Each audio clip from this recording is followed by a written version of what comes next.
morning mga master, ito panibagong adventure naman tayo at babalikan natin yung spot na pinagpanahan natin kahapon at sana makarami ulit. At abangan lang mamaya ang makuha natin. Ito gamit ko ulit yung SG na Hermes at yung rubber na Salvimar na nail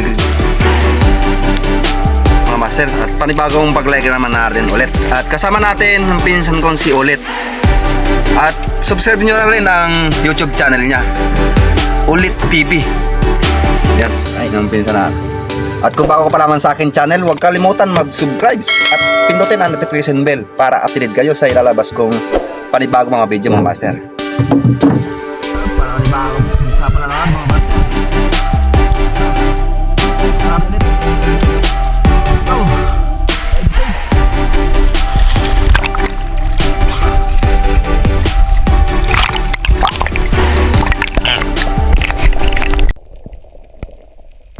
Nabalikan na natin mga master ang spot na to at napakalabo pa rin ang area ito mga master, at napansin na tayo ng isang King Mac. Ito, nabigyan natin ng Hansen mga master, kaso dalawa pala to na sobrang labo mga master. Di ko napansin agad yung King Mac na dalawa, kaya ito yun, dalawa na lang ang King Mac, kaya medyo napataas pa ang patama natin dito sa King Mac na to, kaya hindi natin nakuha ang isda na ito at di bumuka yung flapper natin mga master. Ito sana yung isda natin dito sa ireng ito. Patagpas.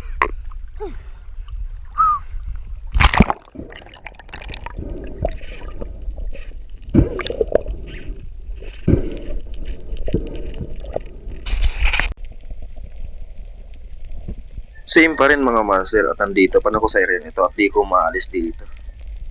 Ito mga master, napakalabo pa rin. At nagawa ko dito ang boat style ulit. At ito, napansin ako ulit ng isang gimak dito sa bandang unahan ko.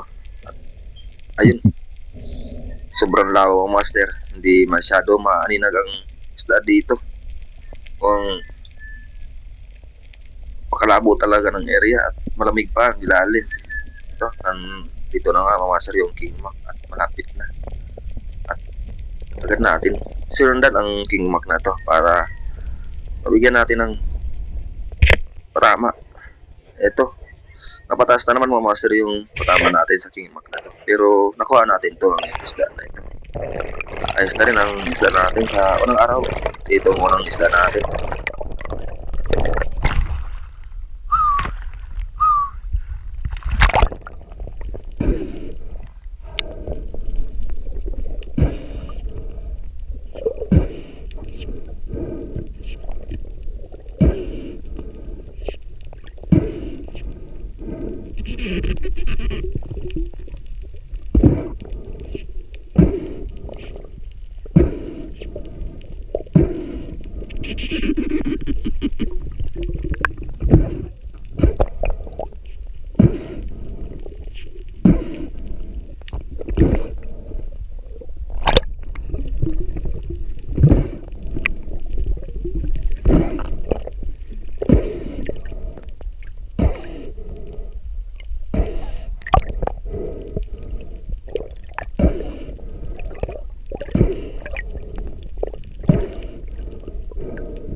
Pandalawa na sarto mga master.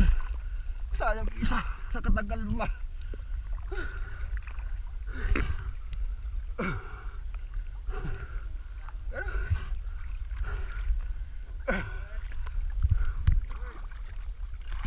Pakalaki ko na nito sa bangka mga master ng isda, kasi hindi naman tayo nagtatala sa ilalim nito. At meron naman tayong bangkero na paglagyan agad ng isda na nahuli natin. Ito, ginawa ko dito, nag-drop ulit ako dito sa bandang ibaba na ito mga master. Nandito kasi yung napakadaming bait fish, kaso mga master wala dito yung mga slit unicorn sa area ito. Hindi ko alam kung bakit nasa na yung dati nandito yung marami yun dito. So, mga master, ang ginawa ko dito ambush style ulit. At naglingon-lingon pa rin kung sakali kita tayo ng malaking isda dito sa area nito. Mga master, medyo napatagal na tayo dito sa ilalim na kakantay na wala nagpapakita mga master. Ito sa likuran ko, meron sana mga slick unicorn kaso maliit. Ang ginawa ko dito mga master, may babaw na sana ako. Halos nahalati na ako. Patay na sana akong camera. Minapasin ako isang king mac na palapit sa akin. Kaya yan, inahabol ko mga master at pinana natin ang king mac na to. Pangalawang king mac natin mga master. Malaki na rin to, halos tumitibang din ng may 3 kilo. Ayos na rin ang isda na natin nahuli sa araw na ito. Pangatlo na sana ito mga master, kaso yung isa nakawala, yung unang tira natin.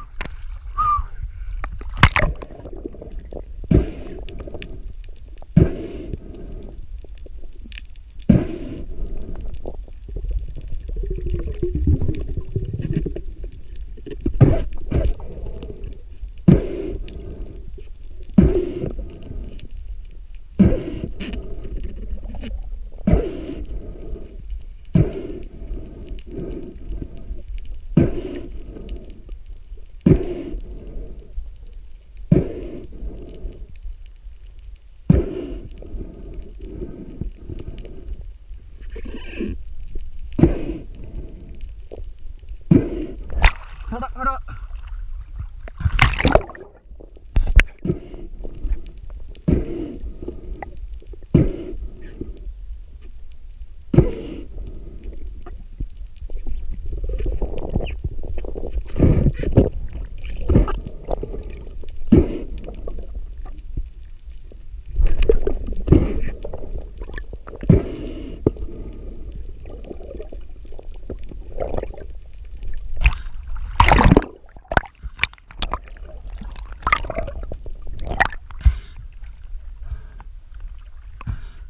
Tinusok otro.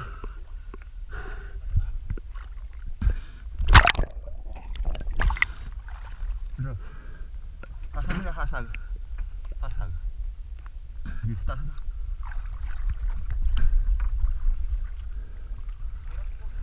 Ha? Sino? Pangalawa tayo. Meron sana ako nakita kayo na. Di ba na sana? Habang bumababa tayo dito sa area mga master, namasdan ako dito grupo ng silver drummer or tanoy. Pero pinagmamasdan ko muna mga master. Kasi may dumaan na malaking isda, yun ang titirahin natin. Pero nandito pa rin sa tabi natin mga master yung mga ilak. Kaya ako mga master, pinaglapagan ko muna bago tayo tumira sa ilak na ito. Ito palapit na nga mga master yung isang ilak. Napaganda ng patama natin mga master at na-spine shot natin tong ilak na ito. Ayos na rin yung pantatlong isda natin. Pwede na rin ito.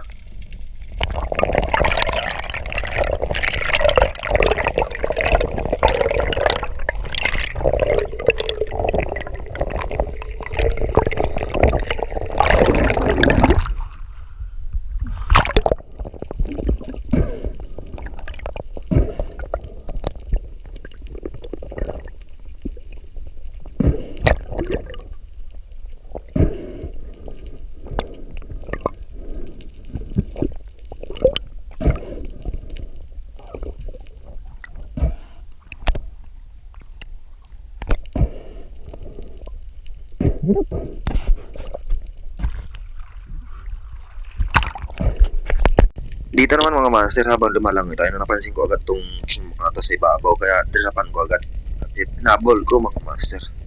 Halos may kalayuan to mga master bago natin tinira ang isda na to. Di nyo mapapansin makita sa camera kung nasaan yung isda at ayun.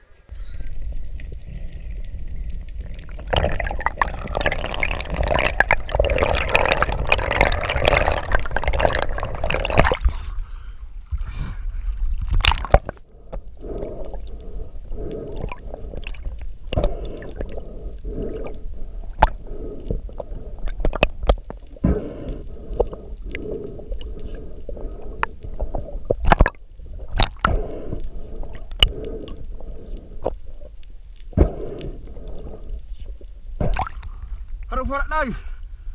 Sarap bana.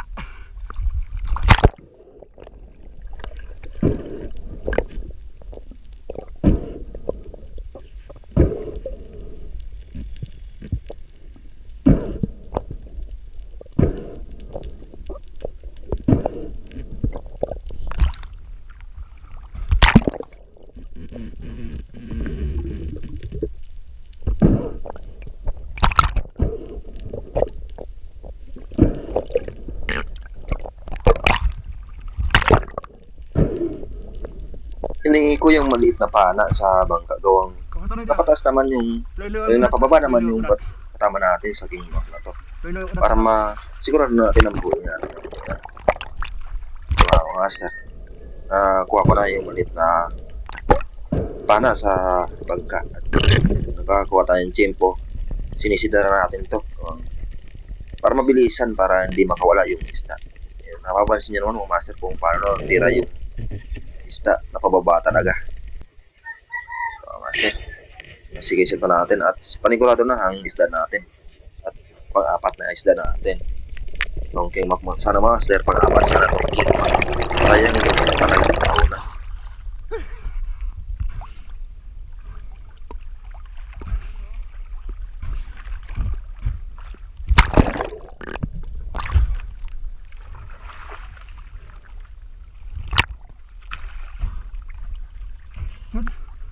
Ay, sige Lord. Nadagdagan pa ng isa. Ay, muntik pa. Muntik pa makawala. I love it. Thank you, thank you. Yay.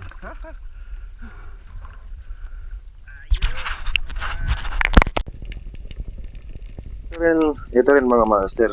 Halos lumalangay tayo. Nakapansin akong isang golden dot tribale. Ang drop shot naman natin. Kaso mga master, biglang lumiko yung isda kaya di natin tinamaan. Sayang. Malaki na sana.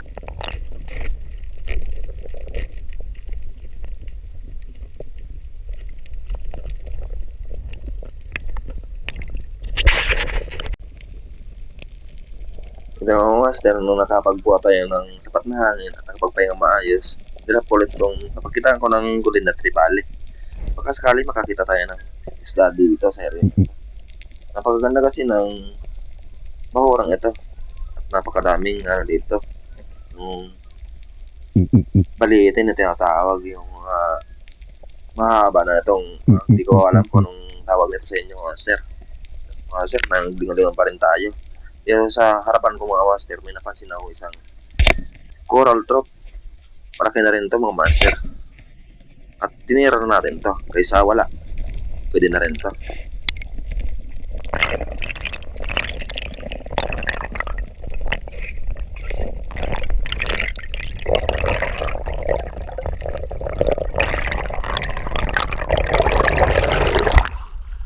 Hala.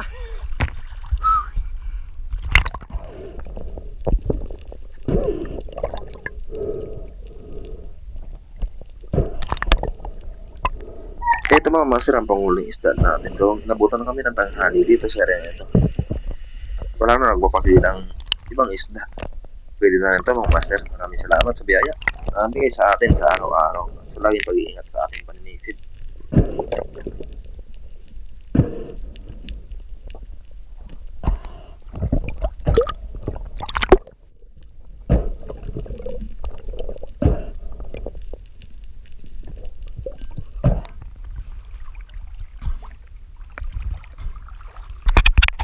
Ayan mga master, uwi na kami. At hapon na. Alauna na. Ayun, alas 12 pa lang pala. Alas 12:30. At pwede na yung namin tatlong bag sa silver brother. At lapo-lapo. Sayang isa. Master, huli natin. Nakatatlong king mak tayo. At pwede na rin. Malaki na rin to. At pera na rin ito. King mak na to. At isang daloy. silver brother. At isang lapu-lapu. Namumula. Lapu-lapu. Pwede na rin to. Ayos na rin. At kasama natin. Ayan. Alright. King mak natin, 3 piraso.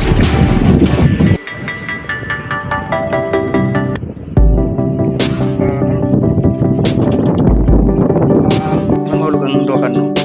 Ang talukan no. Yan, itanim mo sa gilid. Tapos tawag mo sa roon.